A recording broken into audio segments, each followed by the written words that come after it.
자, 이번 시간은 등기 당사자 적격 등에 관한 주제 보도록 하겠습니다. 여러분 자료 245페이지 보시게 되면 워낙 기초가 되는 개념, 등기 권리자 또는 이제 등기 의무자라는 개념이 있게 됩니다. 아주 기초적인 개념이고요. 작년에도 이 문제가 나왔었죠. 그래서 등기 권리자라고 하는 것은 등기가 실행되면 권리를 얻게 되는 사람을 가리켜서 등기 권리자, 그 다음에 등기가 실행되면 권리를 잃게 되는 사람을 가리켜서 등기 의무자라고 이렇게 얘기를 합니다. 그래서 뒤에 문제 가지고 설명을 드리겠지만, 원래 이제 부동산이라는 게 갑에서 을 그리고 병으로 넘어가게 된 상태다. 등기는 안 한 상태입니다. 그래서 지금 갑에서 병으로 가게 되면 이걸 중간생략 등기라고 부르게 될 테고, 갑에서 을로 넘어갔다가 병으로 넘어가는 게 정상적인 모습.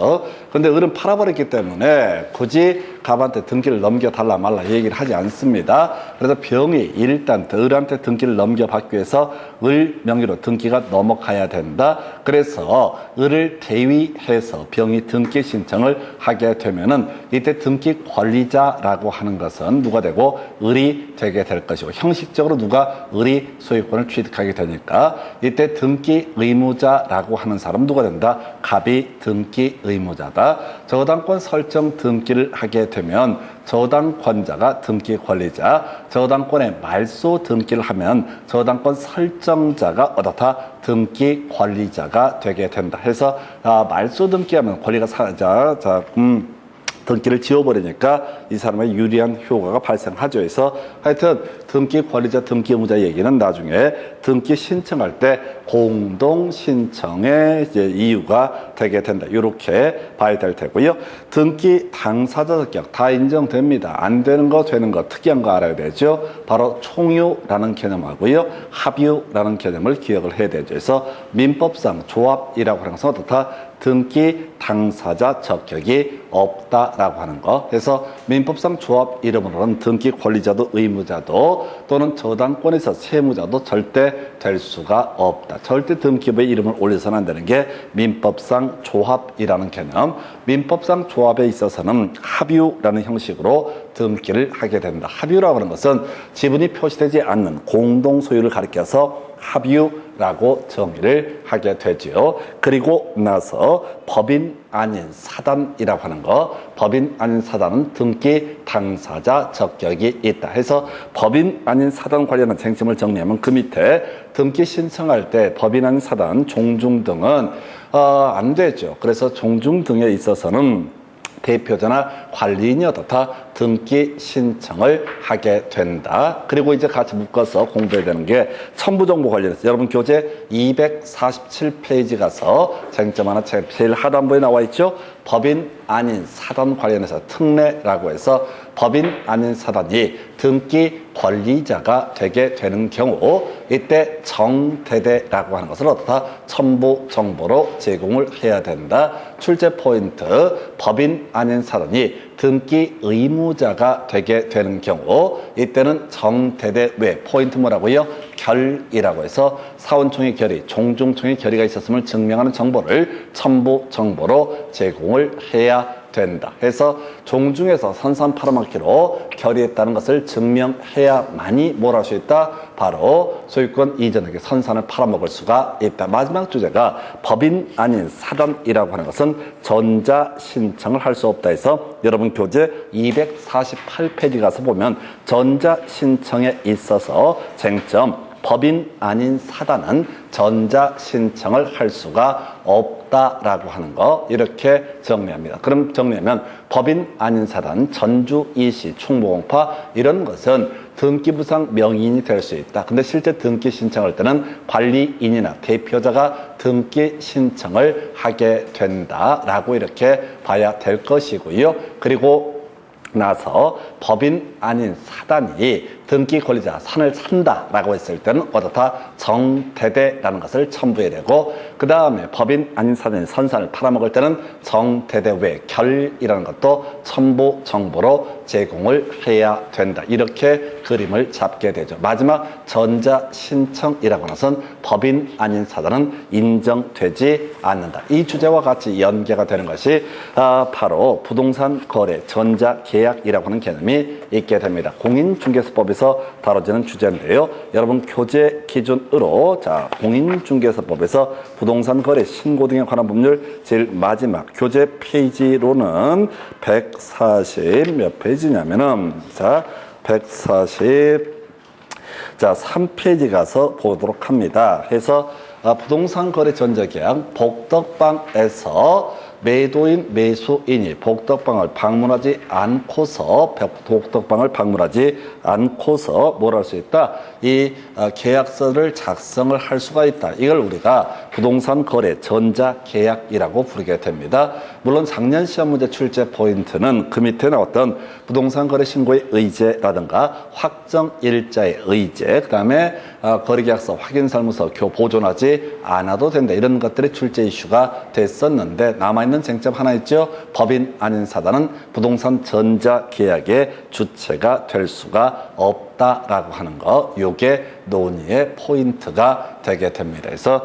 그래서 법인 아닌 사단은 전자계약에서 거래 당사자가 될 수 없다라고 하는 거, 요게 이슈. 그래서 법인 아닌 사단은 등기 신청할 때 전자 신청할 수 없었고, 법인 아닌 사단은 부동산 거래 전자계약의 거래 당사자가 될 수가 없다. 같은 맥락이죠. 그래서 요렇게 개념을 확인해 봤고요. 다시 우리 등기법에서 지금 뭔 얘기하다 이게 왔냐면 바로 자 법인 아닌 사단 관련한 주제 설명을 드렸고요. 그 다음에 또 하나 이슈 제한 능력자, 주로 미성년자가 예시가 되는데, 자 우리가 이제 미성년자가 권리를 잃게 되는 경우, 절차법상 등기 의무자가 되는 경우 이 사람 등기 신청할 수 없다라고 하는 거 하나만 기억을 하면 되죠. 만약에 소유권 보존 등기처럼 권리를 얻게 되는 경우 미성년자 같은 제한 능력자도 등기 신청할 수 있다라고 하는 거. 그래서 여기서는 두 가지 이슈가 주요 세 가지, 토탈 한 세 가지 정도 법인 아닌 사단 등기 당사자 자격이 있고요. 대신 대표자나 관리인이 등기 신청한다. 민법상 조합이라고 하는 것은 등기 신청할 수 등기 당사자 자격이 없다. 제한 능력자라고 하는 것은 등기 의무자가 되는 경우가 어떻다? 등기 신청할 수 없다라고 하는 것, 세 가지가 포인트가 되게 됩니다. 그래서 이렇게 해서 자 등기 당사자 적격, 신청 적격에 대해서 설명드렸고요. 자 문제 3개 나와 있나요? 한번 가서 보겠습니다. 등기 신청 등에 관한 설명, 틀린 것을 고르시오라고 해서 1번 더럽게 어렵습니다. 쉬운 거 가십시다. 2번 가보니까요. 자 17세인 갑은 소유권 보존 등기 신청에 있어서 등기 신청 능력을 갖지 않는다. 틀렸죠? 미성년자라고 할지라도 권리를 얻게 되는 경우에는 어떻다? 등기 신청 능력을 갖게 된다라고 하는 거. 자, 그래서 2번 지문을 답으로 구성을 했습니다. 나머지 겁나 어렵네요. 성년 후견인 갑은 피성년 후견인 을을 대리해서 등기 신청할 수 있다. 그래서 제한 능력자는 스스로 등기 신청 기본적으로 안 되는데, 자 대리인이 뭘 할 수 있다? 등기 신청할 수 있다. 해서 피성년 후견인, 노망 났다고 국가가 보증한 사람, 법원에서 보증한 사람을 가리켜서 피성년 후견인, 이에 대응해서 이 사람을 뒤에서 후견하는 사람을 성년 후견인. 용어 어렵습니다. 그 다음에 지자체도 등기 신청할 수 있고요. 그래서 국가는 지자체도 소유권을 가질 수 있다라고 할 것. 자, 그 다음에 가로부터 적법하게 등기 신청을 위임받은 을이 피한정 후견인이더라도 등기 신청 능력을 갖는다. 그래서 우리 민법에서 공부할 때 대리인이 제한 능력자라고 할지라도 다 전혀 법적 효력에는 영향을 미치지 않는다. 자, 사기 강박이나 착오에 따른 의사표시 등이 대리인이 당했으면 본인은 뭘 할 수 있다? 취소할 수 있지만은 대리인이 제한 능력자라고 했을 때 자기가 그걸 위임을 했던 자기 잘못이니까 이때는 문제가 되지 않는다. 그래서 이 문제 더럽게 어려운 문제예요. 답만 그나마 좀 쉬운 것이고 만만치가 않습니다. 만만치가 않아요. 표현 하나하나가 꼼꼼하게 봐야 될 그럴 주제. 신경 쓸 거 없습니다. 그래서 계속해서 기본만 가시면 되는 거야. 그래서 이 지문 1번 아예 설명도 안 된다. 너무 말이 어려우니까. 그래서 시험 보실 때 항상 어떻게 가야 돼? 쉽게. 요 문제가요. 보니까 24회 때 나왔어요. 그리고 그거로 출제가 되지 않습니다. 유치하기 때문에. 그래서 지금 아까 민법상 조합 얘기하고요. 그 다음에 또나 법인 아닌 사단, 그리고 미성년자 권리를 잃게 되는 경우는 등기 신청할 수 없지만 미성년자 등 제한 능력, 권리를 얻게 되는 경우에는 등기 신청 능력이 있다. 이 정도까지 해서 어려워요. 그래서 이 어려운 문제 나오면 막 연구 들어가시거든요. 근데 그 후로 이런 유사한 문제가 구성이 아예 안 되게 됩니다. 좀 비우고 가실 주제 최대 3개 설명드렸고요. 그 다음 이슈가 되게 될 거.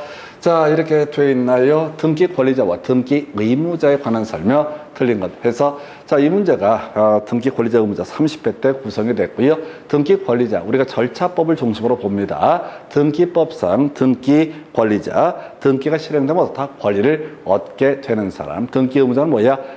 등기가 실행됐을 때 권리를 잃게 되는 사람. 이게 기본 구조. 실체법상 등기 권리자, 절차법상 등기 권리자가 일치하지 않은 경우도 있다. 좀 이따 설명드릴 텐데 패스. 2번 실체법상 등기 권리자는 실체법상 등기 의무자에 대해서 등기 신청에 협력할 권리를 요구할 권리를 가진 자이다. 패스.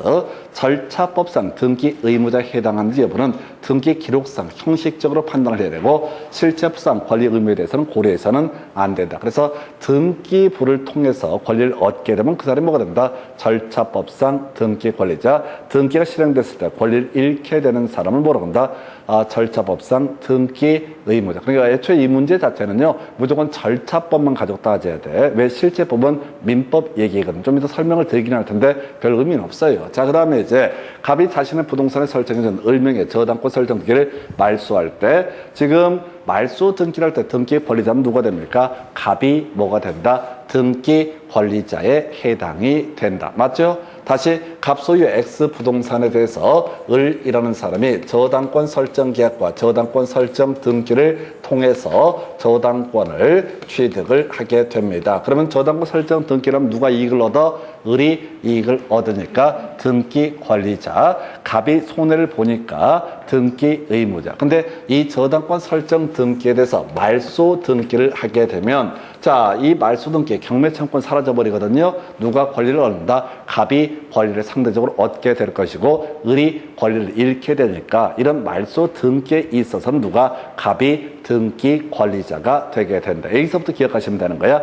1번, 2번, 3번은 신경 쓰지 마시고 기본 절차법 얘기만 기억을 하는 거야. 그 다음에 4번, 아까 설명드렸는데 5번, 부동산이 갑을병순으로 매도가 됐습니다. 등기는 안 된 상태예요. 그때 등기 명의가 현재 갑에게 남아있다면 병이 만약에 을을 대위해서 소유권 이전 등기를 신청한다. 그러면 을한테 넘겨가는 거죠. 그러면 이때 등기 권리자는 누가 된다? 을이 절차법상 등기 권리자가 되게 된다. 그래서 갑에서 을로의 소유권 이전 등기가 넘어오면 을은 실질적으로 별 의미는 없죠. 바로 병한테 뺏길 거니까. 근데 을이 얻었다. 등기 권리자가 되게 된다. 그래서 이 문제는 1번, 2번, 3번은 쓸데없는 소리고 4번, 5번만 계속 파시면 되는 거야. 등기가 실행됐을 때 어떤 등기 신청에 대해서 등기가 실행됐을 때 권리를 얻게 되는 사람을 뭐라고 한다? 등기 권리자. 권리를 잃게 되는 사람을 뭐라고 한다? 등기 의무자. 해설하지 마시고 2개만. 어차피 우리가 부동산 등기법은 절차법이다 보니까 좀 의미가 그래요. 예를 들어서 이런 경우 있습니다.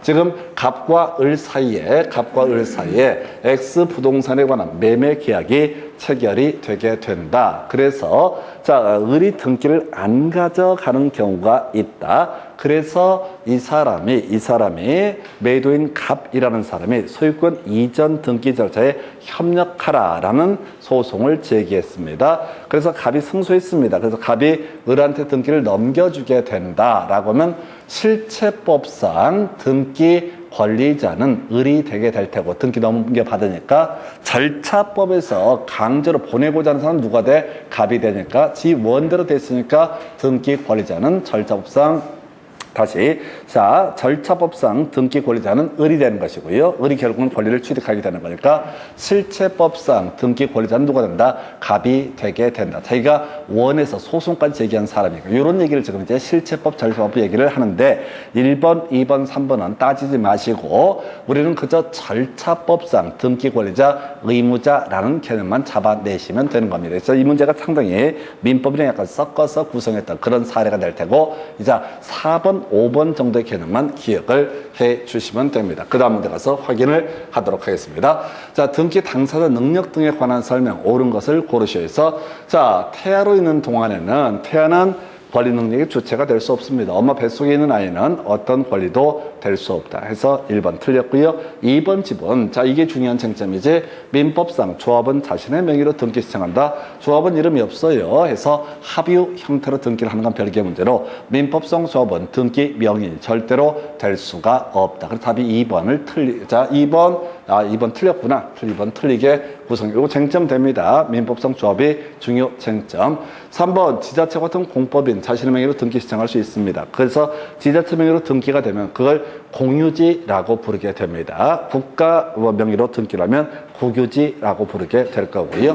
그 다음에 이제 사립학교, 학교 명의가 아니고요. 재단법인 이름으로 등기를 합니다. 그래서 어려웠었고요. 답은 겁나 쉬웠었지 법인 아닌 사단이라고 하는 것은 이 법인 아닌 사단 명의로 등기를 할 수가 있게 될 것인데 이때는 대표자나 관리인이 어떻다 등기 신청을 하게 된다. 그래서 답은 5번으로 뽑았어요. 그래서 이 문제의 포인트는 두 가지예요. 민법상 조합 이름으로는 어떻다 등기할 수 없고요. 법인 아닌 사단 명의는 어떻다 등기할 수 있다라고 하는 거예요. 해설 보지 마시고 어차피 봐봤자 몰라. 그리고 이 과정을 통해서 여러분이 기억을 해 주셔야 되는 것은 다 몰라도 된다. 답만 낼름낼름 몇 개를 외워서 끝장을 보시면 된다. 이렇게 훈련하셔야 됩니다. 안 그러면 공부량이 너무 많이 늘어가지고요. 이 망할 놈 문제가 지금 7년 동안 3문제 나오긴 했는데 자, 다시 쟁점 정리해 보겠습니다. 첫 번째 이슈 등기 당사자 적격 관련해서 자, 등기부의 이름을 올릴 수 있는 것 법인 아닌 사단, 이에 비해서 등기부의 이름을 올릴 수 없는 것을 가리켜서 민법상 조합이라고 하는 것. 두 번째 제한 능력자 등기 신청할 수 있는 경우도 있고 없는 경우도 있는데 권리를 얻게 되면 어떻다? 소유권 보존 등기처럼 권리 등기 신청을 할 수가 있다. 권리를 잃게 되는 경우 제한 능력자가 어떻다? 등기 신청할 수 없다라고 하는. 근데 제한 능력자가 타인의 대리인으로 등기 신청한다. 그건 자기의 권리를 잃는 것이 아니기 때문에 어떻다? 타인의 대리인으로서 등기 신청을 할 수가 있다라고 하는 것. 특히 이제 법인 아닌 사단이 제일 중요한 이슈. 다시 첨부정보 정대대 결 있었고요. 전자 신청할 수 없었고요. 그 다음에 공인중개사법에서 부동산 거래 전자계약의 거래 당사자도 될 수가 없다. 이 주제는 이제 나중에 공인중개사법 영역에서도 주요 출제 이슈가 될 겁니다. 그래서 자, 이렇게까지 해서요. 등기 당사자 능력 등 관련한 주제 보셨고 다음 시간에 이어서 내용 설명드리겠습니다. 수고하셨습니다.